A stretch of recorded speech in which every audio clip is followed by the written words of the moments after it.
the opinion, say it, but realize, read the room, pay attention, you got to fail to succeed eventually. So do what you can, but don't ever be a bully. If you're going into a set with a bully mentality, then what's the point here? Yeah, I agree with you. All right, everybody, welcome to the JeffMara podcast.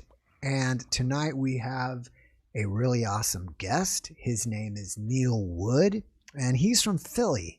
He's a comedian that has performed shows all over the tri-state area, more notably at the Basement Comedy Club in Norwalk, Connecticut, and the Taj Mahal in Atlantic City, Jersey. Neil is also the co-founder of DropTent Media Network, maybe also known as DT Network. I see that. Sure. Which is a consortium of comedians and creatives who provide podcasts and live events all throughout the tri-state area. Neil is also a co-host on two podcasts, and one of them is Nerds with Words, and the other one is the Magic Misery Tour. And I guess the Magic Misery Tour, is that kind of like Beatlesque? Like the Magic? It is very much. Is that a Beatlesque? It is. All right, and so tonight I am going to pick Neil's brain about what is it like to be a comedian, the life of the comedian, because I don't personally know any except him and his friend Adam, so we'll see what's the life like. So thank you very much. Yes. Thank you for having me. I appreciate it. Thank you very much. And so let's just get right into it. How did you become a comedian? Oh, I think I was just doing faces when I was younger. Always very silly kid. Always very, very silly. Chubby. I was a chubby kid. I think a lot of comedy, you hear comics talk about that all the time. It usually comes from some kind of strife. Right. I think it comes from something. You did something probably when you were younger that didn't. Apparently I was the quiet kid, which is different now, because now I'm just like a yelling weirdo who does like different voices and just kind of like, just doing weird stuff all the time. But and that was really it. And then I used to get beat up by my nephew, which is a very weird thing that people know about me. My nephew was only 19 months younger than me, but he was like super ADHD. So I was like a very quiet kid who then got beat up from a younger kid. It was very strange in my house.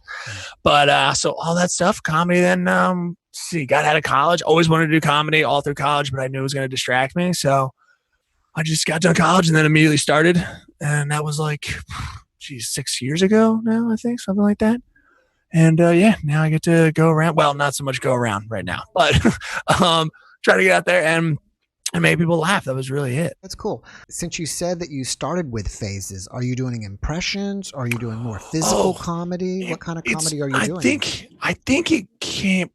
I would say that a lot of my early stuff and until now is probably like short, really silly kind of turns and jokes and quick. I was always a fan of like Rodney Dangerfield, but I also was a huge fan of like Jim Carrey as well. So I kind of have this weird amalgamation of that, I think, or try to. I think it takes a long time to find any of that.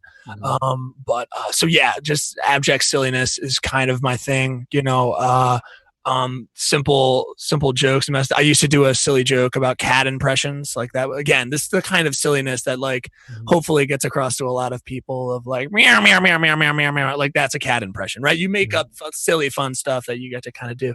So I think it's where it came, just kind of a combination of that. And but I think now it's gonna be like more stories, kind of getting into some stories and talking about that. But I think I started out that way. Definitely shorter form, if I had to say something. What was it like doing your very first comedy gig? Can you remember that? Again, it actually went well, which is cool. Which was cool. Sometimes it's always not good when sometimes it's really bad. If it goes well your first time, a lot of times if you talk to comedy, and then the next time they do it, it's just crickets, someone coughed and then told you to get off stage or something like that. Like so it's like, sometimes you have that. I drove to New York City with a friend and just picked like an open mic and just went to it. Just kind of like, I'm just getting this out of my system because people had built up. I listened to so much comedy, so many stand-ups talk about comedy up to that point. I was just like, all right, this is going to be like tearing off the Band-Aid. Let's just go in there. And, so it wasn't bad. Like, again, very, very, I was like, oh, I got some laughs, which is great. And then you go through the grueling, like first year of like, I don't even know what existence is anymore. Wow. or what is funny. So yeah, then you do that. But that was my first one ever, so it wasn't too bad. Got lucky. How do you write your jokes? I mean, is it just something that comes to you and you write it down, or do you actually sit there and try to think out about,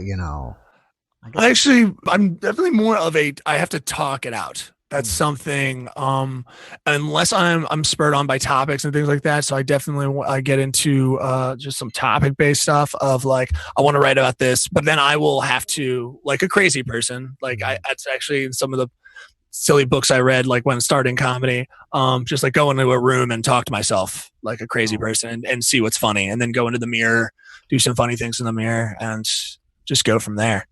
Really. Oh, okay, yeah, that's interesting. Yeah, I read a book. I think it was like Comedy Writing Secret. I found it fascinating that there was like 7 types of jokes, basically. Oh, sure. Okay. Yeah. And you can even pick up someone's personality by the type of jokes that they laughed at. Is that real for you? Yeah. I would probably say so.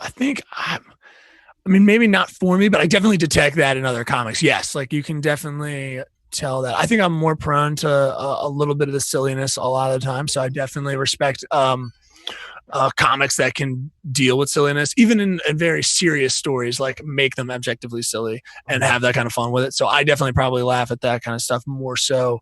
Or turns of phrases that are silly. Again, quick turns. I really love punches like that.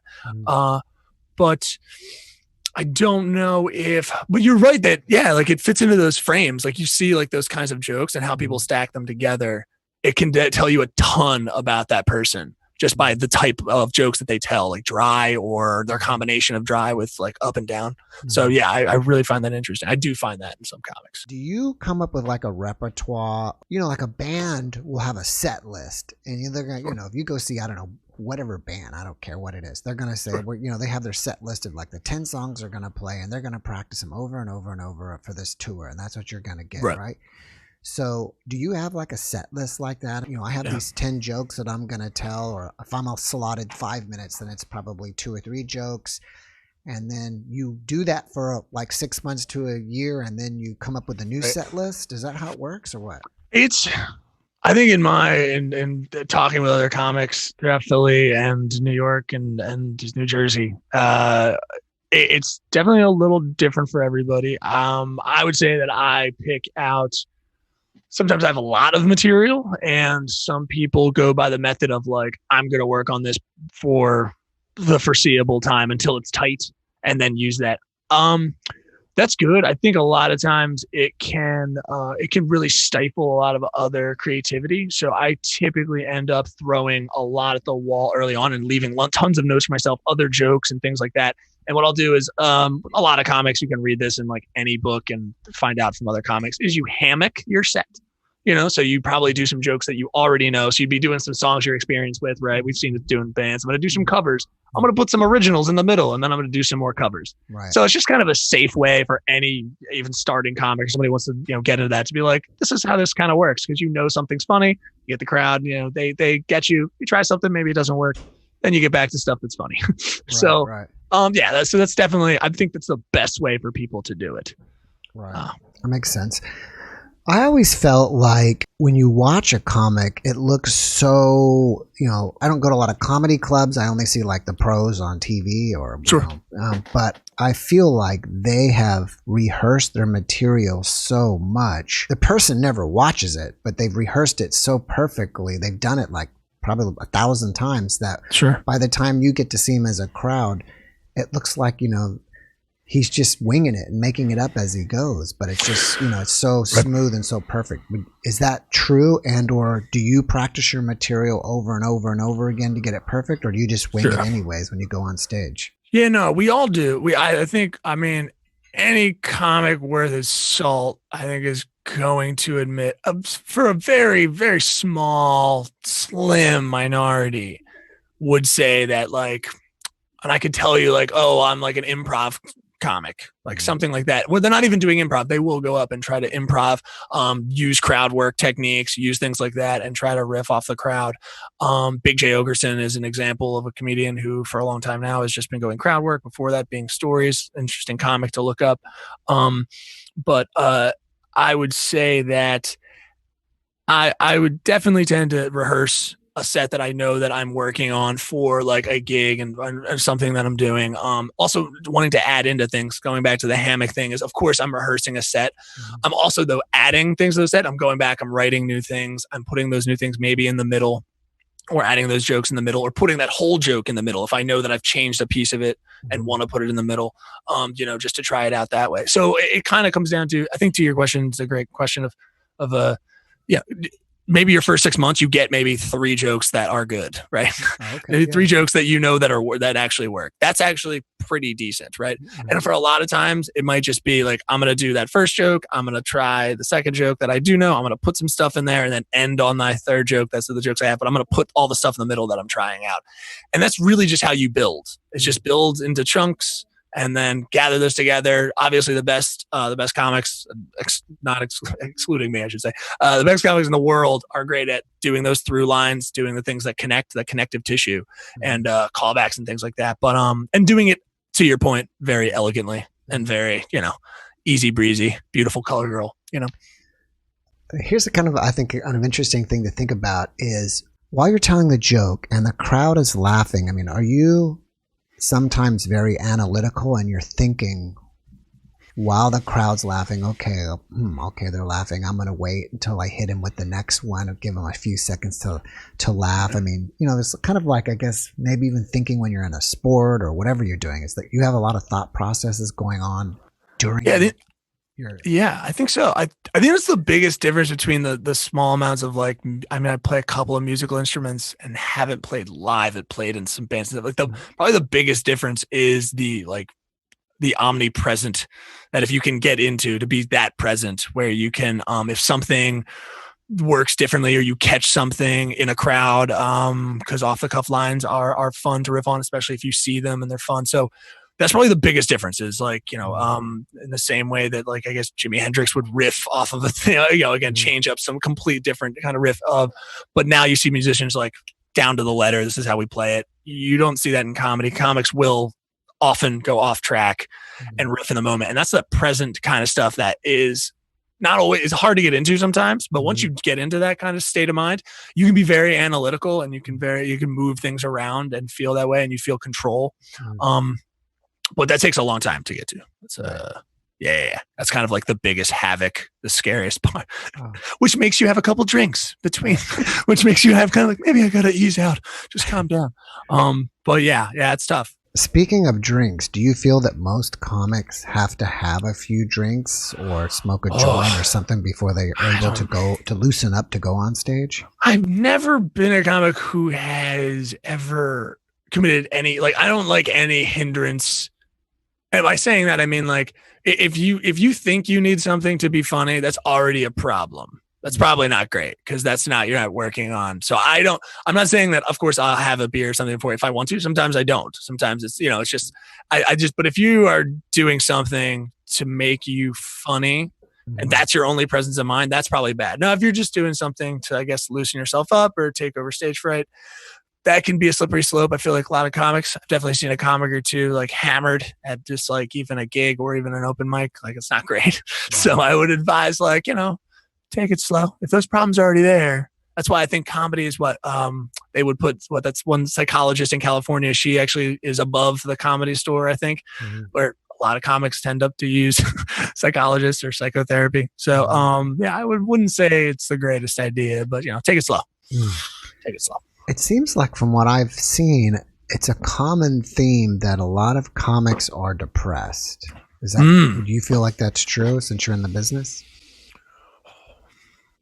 Yeah, I would I don't know if I like to use the big D word. I feel like some comics, they go straight to depression. Now that I know tons of comics that are what I like to clinically depressed when they talk about they take something for it. The people who are just bummed out about life, it's yeah, man, I mean, this is why we're here to make each other laugh. So don't play that up. It's kind of it's why we're telling cat jokes here. Just gotta be silly, have fun, but I never want to use I wouldn't call myself someone who's clinically depressed. I definitely have some ice cream days, as I call them, but that's, you get through them. So but yes, I would say that whatever those through lines are, I think it's what is it usually? It's usually attention, depression and obsession a lot of the time are like big three for tons of comics, or people get into comedy in the long term. Well, that's interesting. I never thought about that, adding obsession and attention. Sure. You're either obsessed with attention, right?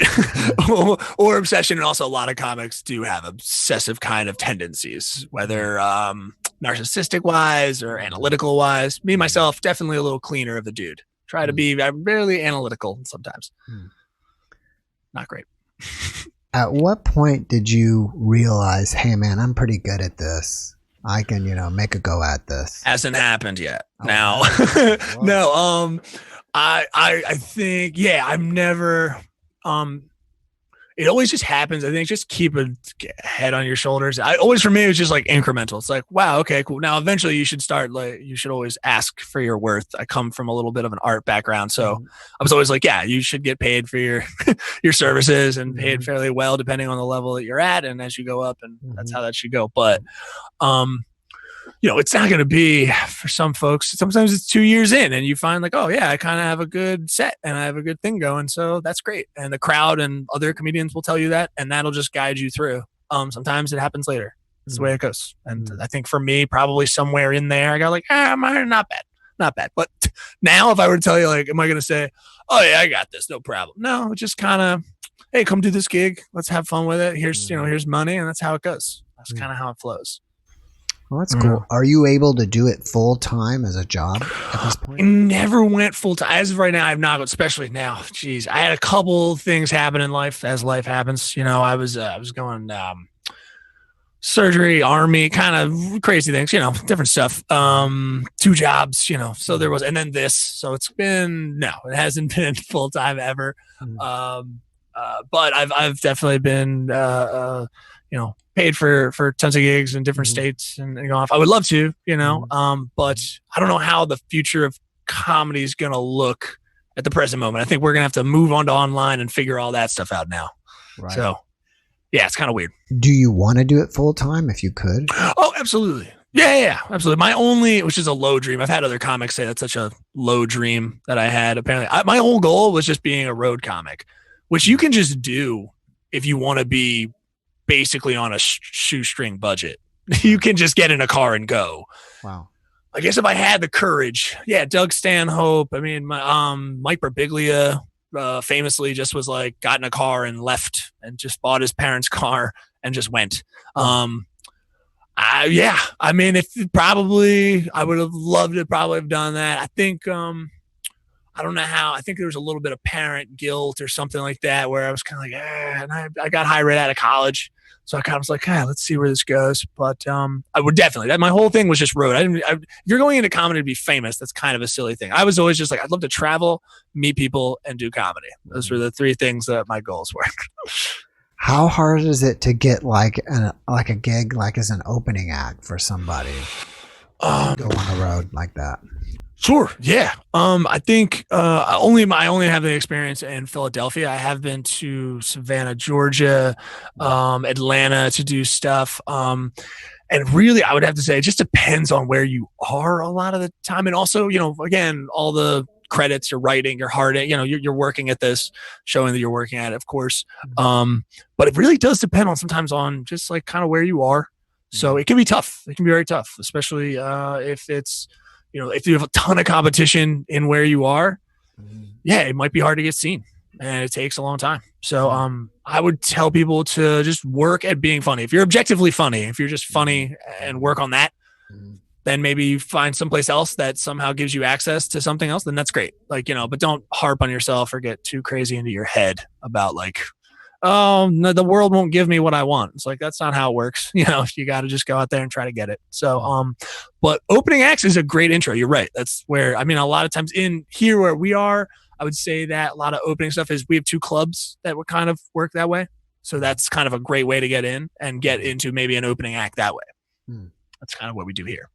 Oh, okay. That's a good idea. In Philly, you said Philly almost too perfectly. Fully. Oh, that's the accent. Oh yeah. You got to say it. No, you don't have to. You said it correctly. But I love. You got to throw the fully. We say it terrible. I'm also from New Jersey originally, so I have trash mouth. It's real bad. So if I mispronounce something, just correct me. It's okay. Yeah, I don't mind. I just I went to college with a guy from Philly.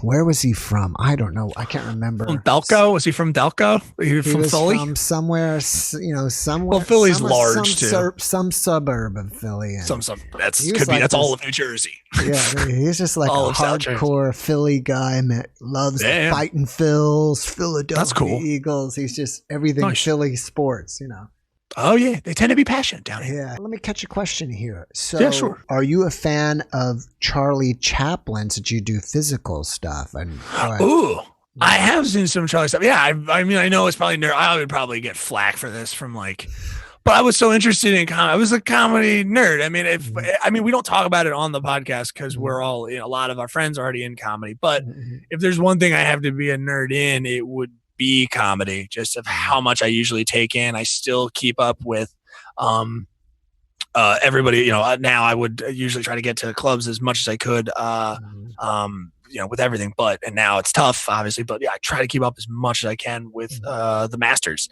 So Charlie Chaplin, I definitely had checked out because you have to. I think there's something there where even if you're curious about how silly was, because he's kind of the early onset of silliness. Right. He is just, the potato routine at the table is, and then between Abbott and Costello, and then of course Hardy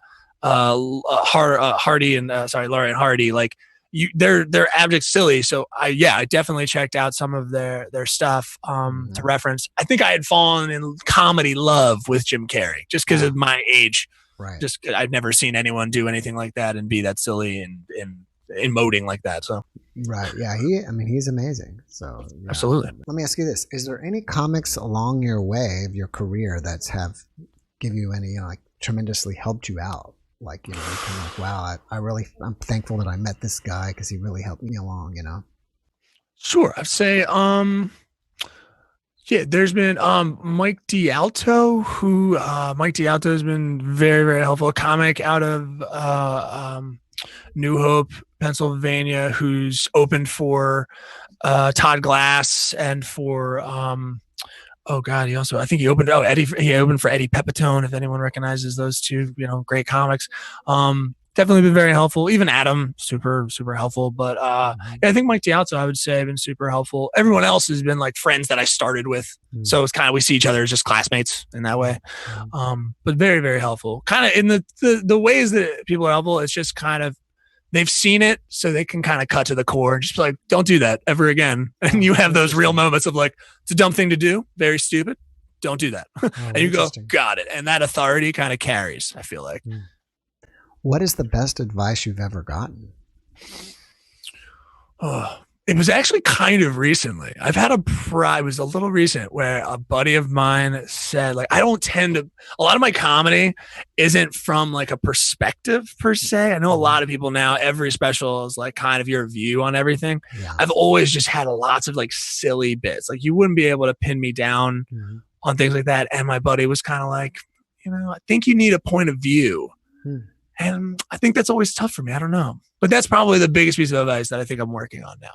Yeah, it's interesting you say that. I feel like people who are famous public speakers, whether they're comedians or whatever they are, I've always felt people who are the most opinionated people appear to get the most, publicity or press. Yeah. It doesn't matter whether their opinion is wrong or right, but as long as they just voice their opinion and be really opinionated, it appears, why are people attracted to them? I guess we somehow have this natural worship within us or something that we just, societal. Yeah, absolutely. I don't even know if opinionated, I wouldn't say opinion. I would say I think always people are looking for a story to tell, or even to listen to. We love stories, especially in America, obviously. Excuse me. And I feel I think there's no through lines in a lot of my sets, even longer 15-minute sets and things like that. There's no real through line. Let me stop. Sorry. What is a through line? A lot of times I'll hop from topic to topic. Oh, So okay. I'm not presenting an argument of like, hey, this is who I am. This is me growing up. This is me, a narrative structure in some ways. I've always just kind of, again, if you're doing cat impressions or just having some abject silliness, I just love that off-guardedness that people can go into, and I feel like it taps into something that way. But I would never want to be, I think, crazy opinionated. Like I need gun control. Like none of like that's you take those out. It's actually, I think, more of like direction and personality. I think is what's my like biggest work now, and nice stories and things like that are also physical and fun. Have you ever considered maybe not doing your own point of view, but maybe even creating a character and you're being this character on stage? I have. I've done it many times. I had a couple of characters that I would say Kathy Lynn Amberlyn Tuckerlin was a character I would do. She was a cat lady from cats a lot through this thing. I don't know how many cat jokes I have. I don't have that many, I think, now, but I've also had completely sets where I've claimed that none of these jokes are mine. These are not advisable things for people to do. Yeah. I just say that as someone who has done them, I've had tons of fun. And so I found like sometimes though, it does kind of depend. I don't advise, like, you have to read the room. And sometimes in a lot of places, silliness isn't really what people are after all the time. So it's tough. You have to go either just commit to it and be silly and go there. Or I have other facets that I've done in crowds that are a little tougher, but it can be tough in that aspect. Definitely. I think it's cool that you do. I keep hearing cats from you. Yeah. So sorry. No, that's okay. I think it's really cool that you do cats, because obviously there's a certain demographic of the population that is crazy about cats, because I think it's either Instagram or Facebook where you can find millions and millions of pictures of cats. So I mean, that's almost like a certain, if you had a whole shtick just about cats, you would have just this cat lover audience. Yeah, maybe. I'm thinking about bringing it back. It's tough. I've got to find, I think, the right folks to vet it. That's the only thing, because it's definitely a big leap. And doing characters anytime, there's some places it's just tougher than others. But definitely doing a character, especially if you're at an open mic, it's maybe 1 o'clock in the morning, let's say, and you're doing a character. It can be tough. It could be you might be doing a character to cricket. So now you're doing a silly voice, wearing a silly costume. In front of people who are possibly not for it. It gets fun. It definitely gets fun. Have you ever considered doing stuff on YouTube? I have. I haven't. I mean, we do, of course, just the weekly podcast, but and I do some characters and things like that in there, but I haven't, and I don't know why. Yeah, I mean, that's something huge. I don't know the guy. I don't get anything out of him. Yep. I get nothing from this guy because I've never met him in my life. Just someone that I like to watch. And there's a guy on there.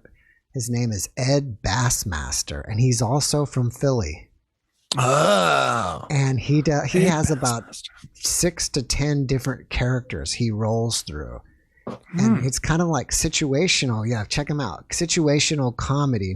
And he's naturally bald. So the dude has, like, each of these characters has wigs and stuff. And he even blew up so big that they gave him a TV show for a while. But usually YouTubers don't really work out when they cross over, because a video is 3 to 5 minutes long, and to kind of keep that going for a whole half an hour, week after week after week, it's kind of hard to keep that going. But check him out, and he's very character based, and he did very well, and it's such a opportunity. I don't understand why if a lot of comics aren't doing it. I mean, that's wide open. It's very interesting, very, very interesting. I think like a lot of improv community in California, definitely you see. Those are usually the videos of like character work that I usually see is tons in California. Comedy Bang Bang, things like that. Like they present tons of characters that way. But this is I will check them out. Check out that, cool. And I think the second biggest platform is TikTok. And 15-second videos. Right. And it's kind of like wide open right now. Right. I only mostly watch dance stuff because I'm a musician and I want to create dance music. But I don't know how much comedy in there, but I think that's another place that could be just wide open for you to blow up. And what would be interesting for any comedian is if you got famous on one of those platforms, YouTube and or TikTok, you would already build this audience up countrywide that they already know you. And then if you decide to go on the road, they've seen you, right? Right. Yeah, we've seen a lot of. Yeah, absolutely. Yeah, it's interesting. I've seen TikTok. I've got to dabble more. I definitely have to dabble more. But as you said, I think before we started, lots of things going on. You're a musician on top of that. That's got to be crazy. So yeah, it can be a lot. Right. Yeah. And as I'm learning about TikTok on that, Instagram is more of a polished thing. People post their perfect pictures of them beautiful and models and la da da da da. Where TikTok is kind of more of a raw thing, and nobody's polished. It's kind of the opposite. Yeah. Very, very cool. So, yeah, I like that. Man. All right, man. Well, tell me about your podcasts. You've got one. We got Nerds with Words. What do you? I mean, is that all superheroes, sci-fi, Star Trek? What do you guys talk on that podcast? We are nerdy each week about tons of topics. If you go on there, you'll see comedy to board games to, of course, like horror movies. I'm a big horror movie guy.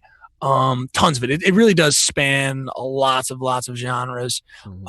We either were talking to people who we didn't know even a section of something, especially when it came to like anime and things. We kind of, Adam and I missed that whole section of our childhoods. We knew of it but missed it, so we'd have people on and learn about it. And to everything, even just daily, even the sports stuff. So we've kind of used a little bit of, because Adam's a weird nerd. You've had him on, so people might know already.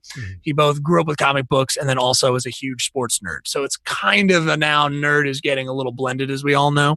But we do it all. And Nerds with Words, on DropTent.com. You can just go there, and super great thing to find. I would say that our Patreon stuff is usually always movie watching and like nerdy horror. I'm digging the horror stuff. That's kind of my big nerd pet peeve, along with comedy.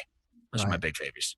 Yeah, but that's it. Are you guys kind of like Comic-Con kind of dudes, or that's I'm kind of a little bit of the outside. Like I said, I'm a little. He's definitely a Comic-Con guy. He's been to Comic-Con tons. He's got a $10,000. I think it's coming up on $11,000 comic book collection. Wow. Yeah, I don't know how he didn't mention that. That's like the first thing he says to anyone he ever talks to. Wow. It's usually the first thing he says. So I don't know. Yeah, this is me, my mother. This is my girlfriend. Of course, he's married already, but this is my girlfriend. Also, I have a $11,000 comic book collection. My name's Adam Nutter.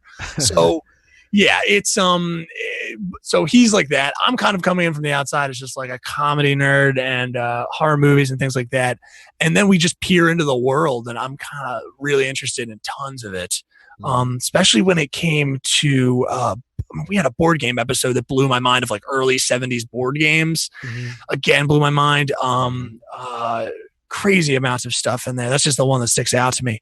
But yeah. I think it's worth a check out. Nerds with Words, So if someone wants to check it out, is that on YouTube, or is that just an podcast? Every platform you can listen live. What's going to be coming up every Wednesday? We're Sundays right now, but we're going to be changing over. But you can just go to YouTube, just like yourself. I think it's on Twitch now. You can go to, we have a Discord, goes to Facebook as well. So if you put it in there, Nerds with Words, it's going to pop up. Anything on the platforms. Oh, cool. When you and Adam do it, are you guys, since you live in Philly, are you guys like in the same room together, or are you still we would. So I'm sitting in the studio now with multiple monitors and televisions and all that kind of stuff, in the producer chair, actually. We typically are. Right now, we are not. So, yeah, we're actually all just still telecommuting from home, which is kind of a bummer because we bought all this equipment. Like, we have like thousands of dollars in this studio home, and then immediately hit a pandemic. So we were like, oh, all right. So I guess you guys could go home and use your phones. So that's kind of what happens. Oh, man. But no, it's fine. Yeah. So we might be getting back to that safely and everything like that down the road a little bit. But as of right now, yeah, just at home. Oh, that sucks. All right. For everyone else other than me, because I get to use the studio. Yeah. Sorry. Just gloating a little bit. Hey, good for you, man. Take advantage. So, what is the Magical Misery Tour about? Yeah, this one I'm excited to come back. A buddy of mine, Jesse Dram, I think if you've already guessed from I want to talk about it because he's planning on bringing it back. So we did like 60 episodes, a style, a little different than this. I would say that our style was we wanted to talk to people about some of the worst things that have ever happened to them. Mm-hmm. And not to like beline them or anything like that, or it was more of like, let's all get into a room and find the funny in a lot of the tough stuff in life. Right. And so we did that, and I thought it was a lot of fun, but we're changing up the format, and he also has another project and things going on that is really great. But he's, as you can already tell from the name, if you don't know, it's a Beatles reference. He's already a huge, he's more of a photographic memory mind. He's kind of a deep, but same thing. He's deep into music, deep into all kinds of stuff. And we just have tons of interesting people talking about very dark stuff because that's the one thing we connect on. So you can go there now. There's 60 something episodes. We'll be bringing it back, and it's tons of fun. Mm-hmm. And you can see all different types of people. I think that's a really cool idea. I really like that about Thank you. When people are down and kind of, finding the funny things about that when they're, It gets dark. I want to just give a warning. I'm like, we talk, some very tough things. But again, it's meant to be, we try to inject the funny stuff and have fun with it. And people know that. Is it difficult to get people to open up about their dark stuff? Yes, you will definitely. There's a couple of episodes where there's definitely pre-talks, and things like, hey man, I mean, a lot of comics are very easily talking about maybe things. Sometimes they're not though, and maybe they're not just comics we have on. We've had on wrestlers, we've had on musicians, we've had on but sometimes it's not, and that's kind of all happens like now, in a talk. But again, like I said, we're gonna change up the format a little bit, just play with it. But it's still gonna have the same kind of consistency. But yes, we had some times where people are like, I don't know, man, what do you want me to talk? Do you want me to say that? Do you want me to talk about that right now? I was like, yeah, this is what it's called, the Misery Tour. Like we're on a tour together. We're in a bus of terribleness that we're all riding to joy together. Yeah. Like that's what we're doing. So yeah. But check it out. It's a ton of fun. Yeah, I mean, it almost could be therapeutic for the guy who's giving his story. That's what we're going for, JeffMara. That's what I'm saying. Yes. Yeah, sometimes just reliving it brings you clarity. We hope. Right. Before this question, what do you think about this? COVID jokes. Is it too early or not? You know what? I think it's too late. I know that the people have. I mean, comics. I know. I just don't. I'm sure that people will, but you better bring some smart, very smart COVID, because I don't. People have had so much time to either put it on Twitter or to even just, again, like you said, put it on YouTube and things like that. I don't know what anything is to talk. I feel like the things that people are going to talk about are maybe things that happened during COVID, and there'll be stories and things like that. But your COVID joke better. And I think other comics have said this, like famous comics have been like, come on, we're all going to go back and then do COVID jokes. Like that's probably not going to happen. This has been a crazy time. And I don't think anyone's going to be like, it's pretty old hat by now almost. Right. I think. Well, I don't know. Hey, go for it. If you really have a crazy, awesome set about just COVID and but I think everyone's going to be looking for deeper. I think that makes sense. Like deeper than just like COVID jokes. Right.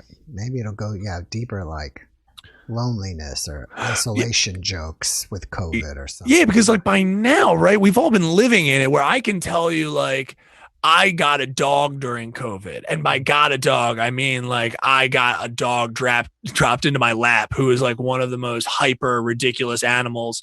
And during COVID have accidentally had to have him poop terribly on the sidewalk while people are walking by, and I've got a mask on and the dog's freaking out and he's pooping, and people are like, what's happening? Does the dog have COVID? Like it's not gonna be, it's just been an awful. I'm like, no, everyone's fine. I have allergies. I sneeze once, people think everyone's dying. So It's like, I don't think if you're just doing straight, I think it's going to be like, we're talking about it in the context of like stories that happened during it. I think, at least I hope. Right. It's like, I think we're going to make like COVID 20. Oh, where's COVID 20? It's like, come on, what are we doing here? You know what I mean? Yeah. It makes a lot of sense. I don't know. That's my opinion. Yeah. All right. Let me check one out here. Do you think that there should be a fine line in jokes that are teasing versus bullying people? Yeah, this is a very good topic. Yeah, I do think there is. I think there is. Well, I already think that line exists. It is a fine line. That's what usually most comics would say, that there is a very fine line sometimes. And usually if comics step over that line, and bullying specifically, I haven't had the instances of that in my kind of ideas of like bullying folks. Usually if I'm addressing anyone, or even outside of like in my bits, I wouldn't have it. But usually if I have hecklers and stuff like that, I still try to act with glove hands, just little glove hands, and try to easy. But yeah, there can be a very fine line. So I mean, but I'm also of the opinion, say it, but realize, read the room, pay attention. You got to fail to succeed eventually. So I mean, do what you can, but don't ever be a bully. If you're going into a set with a bully mentality, then what's the point here? Yeah, I agree with you. It seems like there's some comics that like a lot of their act will be like, at least I know of one of them.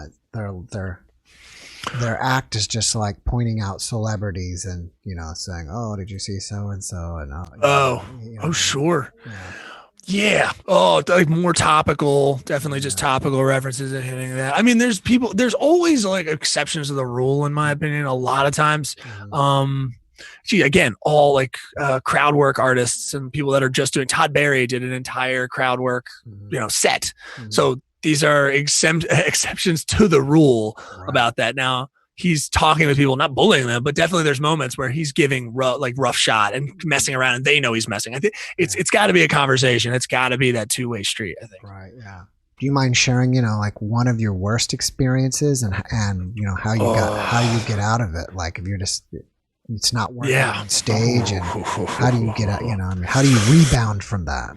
Yeah. Rebounding. I think the word there's been, there was a buddy of mine who was on stage and he wasn't doing well, and I was up next, and there was someone in the audience who was very clever. Oh, the smartest of the smartest.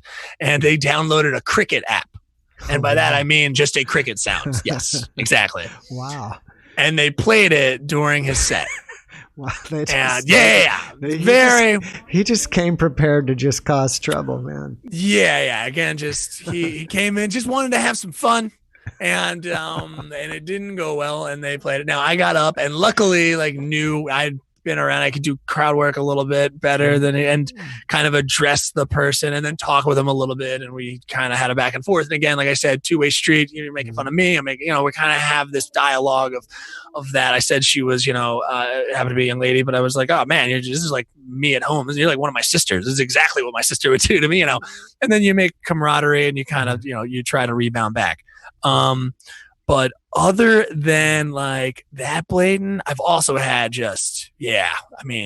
belligerent drunks, and never good, always bad. It's usually drunkies. It's usually drunkies. Yeah. That's usually the comedy 101. It's usually you got to deal with drunks. That's usually how that goes. Have you ever seen it get to the point where the actual venue gets upset with the drunks because they're like ruining it for everybody, and they just throw them out? Sure. Definitely. Yeah, of course. Yeah. It's actually more, I think, even in the professional comedy clubs that I've been to and seen all the comedy shows I've been to, it can happen more than you think it would. But I mean, it's fairly easy. And I would say the clubs, especially in Philadelphia, are very on their guard. So they will they will be like, hey, you're definitely disrupting, get out of here. So that's just, they're pretty on their guard if you're in a club. Now, even if you're at a bar and stuff like that, sometimes the bar is not paying attention or something like that. It's a show that's managed or not being managed at the moment. And, you're just having to deal with it. And then you kind of have to just make sure that you're good enough to have the crowd on your side, and that they basically, the crowd wins, and just like, all right, this drunk person's got to leave, and you boo them out of there. It's the real primal monkey. This is like Jane Goodall stuff. Right. You know what I mean? When the collective builds and we're all like, woo, woo, and we just like scoot them out, So I would say that, that's usually what it comes down to. And you'll see audiences like, why is this guy? Oh, he's hammered. Okay, that's fine. Or, somebody being hammered. Always fun. Always fun, JeffMara. Yeah, definitely. It was funny. It just came back to me. I love like even like old school Steve Martin and Oh, definitely. And I remember someone was heckling him, and he just had a line like, "Yeah, I remember when I had my first beer." Sure. Right. Of course. Yeah. I mean, you got to throw that. Yeah. Sometimes you're confused about how someone is that drunk in public. Right. And and again, even at that point, you just kind of let them talk and let them just like make themselves be a fool. And then the crowd goes, get out of here. And then you're done. That's a lot of times it's that. Right. It's really the majority of it, to be honest. Where do you think is the toughest places to, perform at as a comic? Would you think it's New York City, or is there a certain like city like these? I don't know if there's just the site. These type of the people in Newark, man, they're just a rough crowd. Or I wouldn't answer that. If I was trying to answer that question, I would say if you've ever seen anyone who ever wants to see a tough crowd is Bill Burr in Philadelphia, I think at the Tweeter or Susquehanna Center, which is actually in Camden, but it's right across the water. I think that's where he's at. I'm not saying Philly definitely has the worst. It's not. I do feel though there are scenarios in which any crowd can just become the worst people you've ever seen. I've been to Chicago to do comedy. I've seen just the friendliest folks, but I'm sure also that tons of people have been like, oh, there were monsters in the crowd that night. People were just yelling F you at us for no reason. So, I really don't. But if you ever look up the online clip of Bill Burr in Philadelphia, it was just it was like a completely hammered crowd that for somehow comedy was being performed in front of them. Oh, like a music venue. I'm not, and which isn't really great for lots of big comedy. If you ever look up that clip, look it up, anyone, and you'll be like, what is happening? And then he makes people laugh, and he pulled it out, and very rare, but it does happen. Yeah. But yeah, I don't know if the words, you're not gonna be able to get me on the words. I would say that there's differences. I would definitely see differences performing in New York and things like that. Again, sometimes I feel like on the East Coast, maybe you're not as prone to silliness in some way. Maybe in the Northeast, to be specific, like if you're going into a crowd, a lot of times, this is just a little sharper, a little harsher, a little more aggressive. I mean, this isn't anything new, right? New York, how you doing? Yeah, go F yourself. We all know the stereotypes, but in some ways it can be true. So that's why I'm not too keen on breaking out the cat jokes just yet in some of those crowds.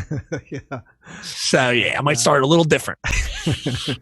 Yeah, that's funny. Let's see here. I know that you said your style is kind of in between Jim Carrey and Rodney Dangerfield. Oh, yeah. Eddie Murphy, he said in the beginning he was just being Richard Pryor until he figured out who he was. Is there anybody you feel like you kind of emulate as you're kind of working through it? Yeah, I don't even know if I would say my style. I would say that those two guys are two people that I looked up to in both comedy styles. The writing basis for and then and then I would say the writing basis for Dangerfield, and then of course what Jim Carrey did physically. I just admire them and wanted it, but early on I was definitely pulling for Jim Carrey. I mean, definitely the first year and things like that, I was writing all my own stuff. I would but because now it's when you reference that thing for Eddie Murphy, he that was a time when you could do that. I know I've ran into people that still think that's what comedy can be, but he was of a time where, people used to just emulate a person on stage, and that was passed as like, oh, wow, this person is doing like an act, and that's fine. It's not like that anymore. If you do that now, people are like, you're just stealing jokes. You're just doing like, in terms of you're stealing the exact jokes. Because he was just doing Pryor, right? He was just like, now he wasn't silly jokes. I think he was doing it in the vein of like Pryor's a character. I would probably say though, early on, it was definitely like anything to get a laugh, silliness, with like Jim Carrey being kind of like someone I looked up to about it and trying to be silly with anything physical stuff and that kind of stuff. It's kind of plateaued over the years, I would say, because I saw so many other cool people. So I would say that that's kind of where it changes. But it definitely depends. Your influences just happen. I feel like in comedy, it's tough. I don't know how it is for music. Again, just in the small amounts of interest, but I would say, Jim Carrey, definitely. If I had to. Do you think that it's possible that just by watching somebody enough that unconsciously some of your jokes are like somebody else's? Yeah, it's not it's comic. Comics get worried about this. I mean, obviously, there's a certain point where if you're like directly stealing from someone, but like sometimes you'll meet even a friend. Like I have friends who met each other and they just all of a sudden hit it off in terms of comedy, and before you know it, they're emulating each other. So it's a thing of just like it's. I hate to say it, I spent a lot of college and stuff like that looking into like sociology and things, and we forget how much like our mammalian primal brain is mimicking so much of the world around us. And that's really what it comes down to. It's not even your fault most of the time. A lot of times we forget the micro interactions of talking with someone. You might just change your voice. I think Dave Chappelle says it and forgets very early on in one bit. He says, have you ever talk to somebody and they make you fake? He says it in terms of fake. He's like, he's like, hey, how are you doing? Hi, how are you? Like you immediately high in your voice. He's also talking about, like the manipulation or even manipulation or sociological response that happens just in talking. So that's going to happen, but it also just like let it roll over you. I think especially early on, just like, okay, whatever's coming out is coming out. Let's just write your own jokes and just let your influences just happen, I would say. Right. Do you feel like there are too many comics? Is that possible? Like, man, everybody's a comic now.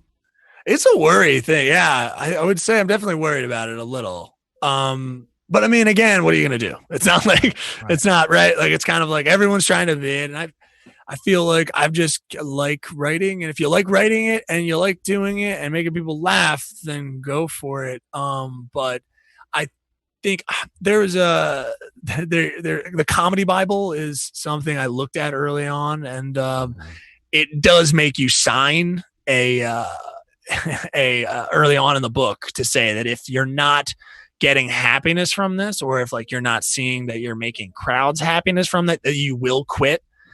And it's very, because it's an old mentality of like a working kind of like, no, you're doing this for work and you want to do this and something you like to do, but you also are kind of coming at it from a professional standpoint. So I kind of think that people should always keep that in mind. It's like, hey, maybe it's just writing, maybe it's just this for you, maybe that's it's fine. But don't be scared if it becomes something else. Right. So, that's interesting. I never thought about that. I mean, for me, people who are listening may not know, but I do YouTube full time, and I spend a hell of a lot of hours, whether I'm shooting, a hell of a lot of hours editing, but I really enjoy it. Right. So I put a lot of time in. I think anything, you're going to have to enjoy it if you're going to just put a ton of time in it. And if people ask me, hey, ask me tips about YouTube, and I'm saying my general thing is like, you really got to like it before you're even going to make money, because you're going to spend a lot of time and you're not going to make money. Oh, sure. A lot of time. So I'm wondering if that's the same thing with comics. Yes. Is there a lot of guys in there that just that really love it, or they just think they're just trying to get rich, or trying to make cash out of it, a quick buck, or a quick buck is, I mean, I don't even understand how that would work. Yeah, a quick buck is very interesting in terms of a premise for comedy. I feel like also we've had YouTube folks get big and then become kind of stand-up comedians in some ways. I can't speak to that obviously, but I would say that you're going to have to I feel like some people get addicted to the attention is the problem that I think we have. In the biggest, I mean, a problem that is just, you're never going to change it. It's not going to ever, there's nothing I'm saying like, oh, you shouldn't, do anything. It's just more of like, it's a very attention grabbing thing and people want to do it and it can be just addictive. But at the same time, if you're not making a crowd happy and you're just doing that all the time, and for a year, I would say if you're doing that for a year, you don't get any good jokes, or you think, or you can't be positive that those jokes work with a lot of different people, and it seems like some people hate your guts when you say those jokes, then you probably aren't barking up the right tree, I would say. I mean, that's just, again, like the kind of a guide, but like, we're just kind of an idea, because that's the same way I think. It's like, if I go in front of crowds for a year and I'm not getting anything, we need to reorganize my entire life. Like, you know what I mean? That's fair enough, I think. So yeah, you will get something out of it, and you have to get it. If you don't like the writing and you don't like just the idea of making people laugh, then if you're going to comedy for money, that's crazy. That's like going to India for Thai food, or not Thai food. What? That doesn't make any sense. But for Indian food, like, it's just like you've gone so far out of your way. Right. It just makes no sense. Yeah. But good for you if you do make money in the first year. That's awesome. That'd be great. Yeah. Right. That would be interesting if someone had an act where I wonder if anybody, it's interesting how you talk about they're seeking attention. And I wonder if you were go a whole year and you're just, it's not working out, you're not funny. At some point, you would think that you being on stage and looking at all these people and nobody laughing, the average person would be like, man, I suck. This is horrible. I don't want to keep doing this. But maybe there's some people that would be, even the negative attention would be interesting for them, or it would be even kind of a weird act if someone would be just on purpose exactly go up every time and just suck just because he loved it when people got angry. JeffMara, you are clicking into what some people call comedy. Yes, there is. And we don't need to section even people out. It's just like there are some inches in any tiny bit of, if not even realizing that someone on stage is, if they're trying to be funny and failing, and then before you know it, they're failing, but people are even just laughing at the idea of them failing. They might consider that laughs.